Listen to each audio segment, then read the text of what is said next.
Hi guys. I just wanted to do a little quick chit chat video today. Um, in a tiny haul. I have literally a 2 hank haul of yarn to show you guys. But I just wanted to kind of chat about my current just the crochet projects I've been working on and kind of some struggles I've been having. So maybe get some of your guys' advice for anyone who's much more experienced than I am with crocheting. Um, so anyways, I'll just get into the haul first. So I ordered a couple of hanks of yarn from a handmade dyer here in Michigan called Up North Yarns. I had seen this yarn a while back on her Etsy shop, and it was a limited edition colorway that she did for Halloween. And I kept going back and looking at it and kind of talking myself out of getting it. And then I would go back and look at it again and talk myself out of getting it. And I finally just bit the bullet. I saw it said there was only 3 hanks of it left. I'm like, whatever, like I'm getting these last 3 hanks. And then when I went to go and purchase it, there was actually only 2 left. So I got the last 2. So this was her Halloween yarn, and it is called, what is the name of it? The Bride. It was inspired by a picture of the Bride of Frankenstein. And let me get it out of here. That is what it looks like. Very pretty, sparkly, just purples and blues and pinks throughout it. You know, there's a little ghost stitch marker on there. Really pretty.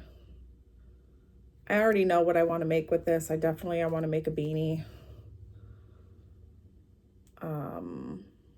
And depending on how much I have, I don't know if I'll have enough to do anything else with it, but if I do, maybe I'll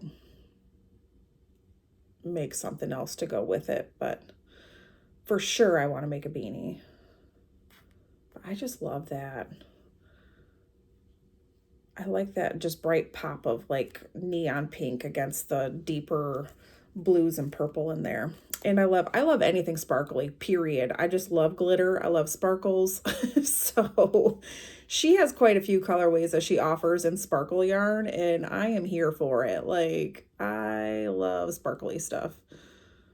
So that is that, my tiny haul of yarn. I will put a link to her Etsy shop in the description bar below. And she also put a card in here saying that she is vending at the Tip of the Mitt Fiber Fair, which is in Petoskey, Michigan, the first weekend in June at Emmett County Fairgrounds. So if you happen to be in the area, and Petoskey is beautiful, I highly recommend going up there to visit if you haven't ever been.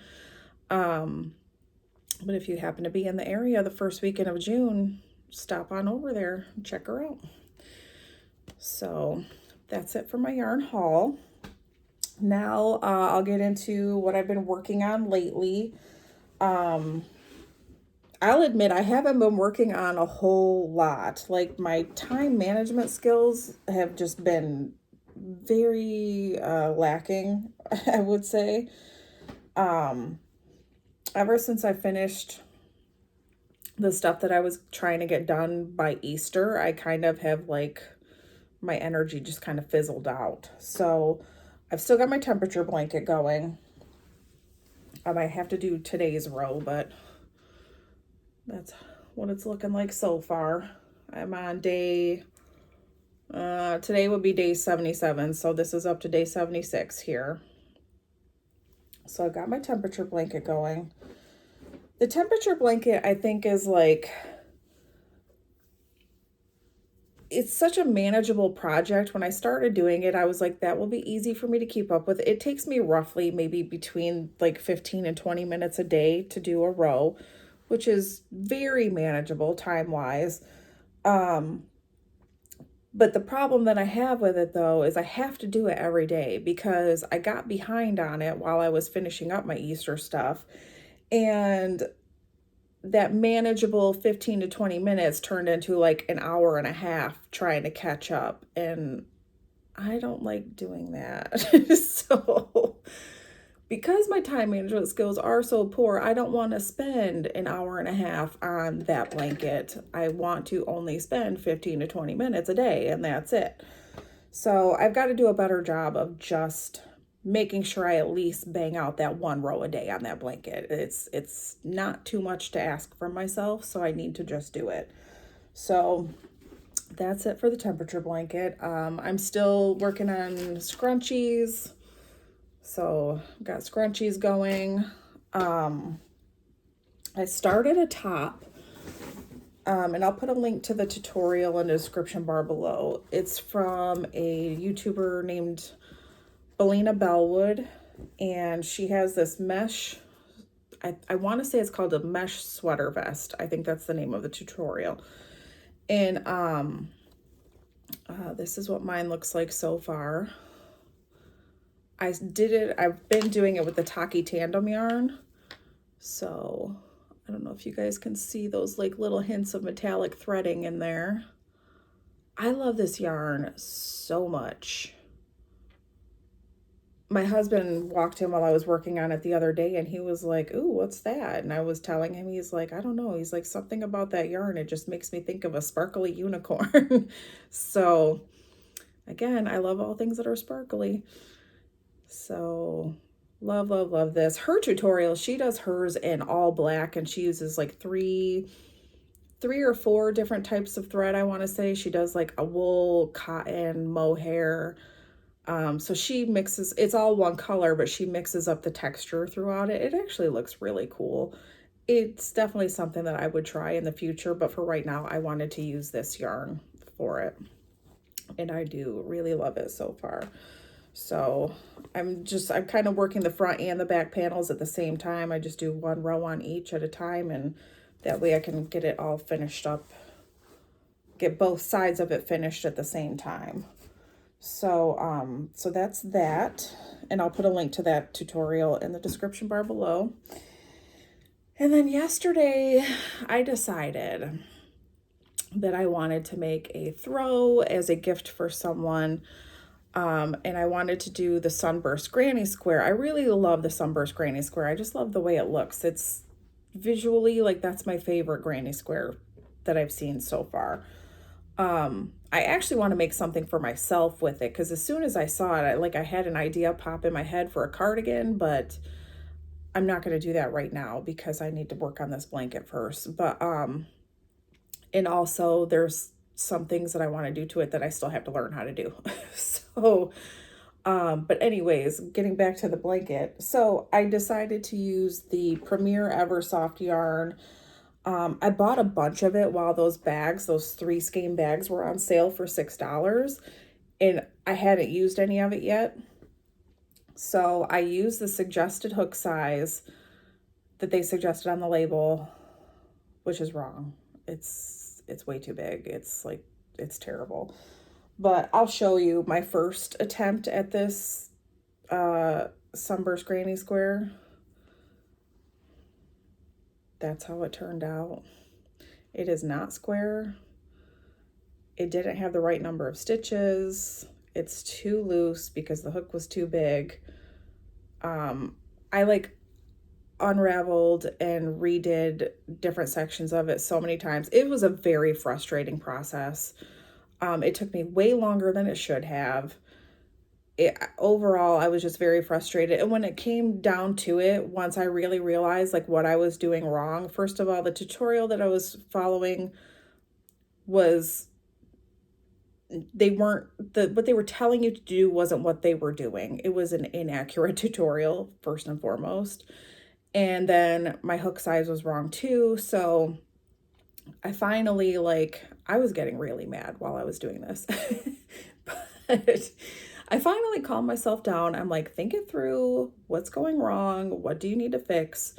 Picked a different tutorial altogether to follow. Got a different hook size. went down, the suggested hook size on the package is a 5.5. I went down to a 4 millimeter. That was way better. Started over again, and then I got to this. So this is, I mean, there's still some mistakes, but this is much better. Like, I can work with this. I can get to where I need to be from here. So, the blanket that I want to make is just, I'm using these neutral colors because the person I'm making it for, they're definitely like a neutral fan. And she really likes black too. And she's got these like black, like macrame plant holders in her house, and black furniture. So I'm thinking that I'm gonna do the squares like this and then stitch them all together with a black border. I think that's where I'm headed right now. So yeah, but after doing this and seeing how long it took me, like I literally have a little less than a month to finish this blanket. So I got to get cracking because I don't know how many of these squares I'm going to need, but I'm going to have to do at least a few of them a day to get it done on time, I would imagine. So, yeah, I'm happy with this one, although the process in general of figuring out how to do this was very frustrating. So this is a project that I'm going to be working on for the next few weeks. And I don't know, I'm kind of torn between like if I want to just stick with this particular, like this, what am I trying to say? What am I trying to say? Like if I want to do the colors this way for every square, or if I want to like rotate, like which colors I do for, I'm going to keep the cream color as the outer border for all of them, but you know, maybe I want to like start with the darker brown and then the lighter brown and then pink, or what, you know what I mean? Like alternating. That's the word I'm looking for, alternating. Do I want to alternate the colors for each square? So I don't know for sure what I want to do with that. I guess maybe I'll have to like just make a couple of test squares and see how I like it with the colors alternated. But I'm kind of thinking I might just stick with this because she's very like, kind of like a streamlined aesthetic, you know what I mean? So, yeah, I might just stick with this. If it was me, I would alternate them, but I gotta think I'm making it for someone else and I need to make something that they would like, not that I would like. So, yeah, so I'll be working on this project for a while. I have so many projects that I want to do right now. There's a lot of tops that I want to make for myself. Um, a lot of blankets that I want to make. There's just a lot of stuff that I want to make. And I think when I started this whole crocheting journey, I didn't realize like I was going to catch the bug this bad. And it's very time consuming. Like I'm really struggling with managing my time appropriately because my other hobbies that I have, I mean, soap making takes a little bit of time, but for the most part, like you like you can do parts of it and walk away and go do something else. You know what I mean? And also soap making isn't something you're going to do every day unless you're actually running a soap making business. It's, you know, I can make one loaf of soap and then not do it again for like a couple of months. So crocheting is like you got to put time in every day, like a decent amount of time. It's a time consuming hobby. So I'm wondering, I guess my question to you guys is like, how do you, like, do you have a set schedule for yourself? Like, how do you manage your time with just getting your everyday tasks done and then also getting your crochet projects done? Because I feel like I don't have enough time to do everything. I don't know. Like, and I'll be honest, I've always been bad with managing time, but I feel like I'm especially bad with it now that I've started crocheting. I don't know. I don't know if I need to have like a strict set schedule for myself or maybe I'm overthinking it. I don't know. But yeah, I need time management tips bad. And then also I started making like dishcloths, and I would like to make like some hand towels and stuff like that. And I had bought some cheap cotton yarn to do that with. But I was watching Bag a Day, and she's mentioned a couple of times actually in her last handful of videos that like wool is actually a better option for some of those things. And I don't know. I just feel like I understand what she's saying, but I also am not like 100% on board. Like I don't fully understand how it works better. So maybe like somebody who's more experienced than I am can like give me some insight into that. Maybe like cotton's better for some things and wool is better for others, or whatever the case may be. Like what are your guys's preferred fibers for things like dish towels and dishcloths and pot holders and whatnot? Because I mean, I know wool is really good for wicking moisture away from things.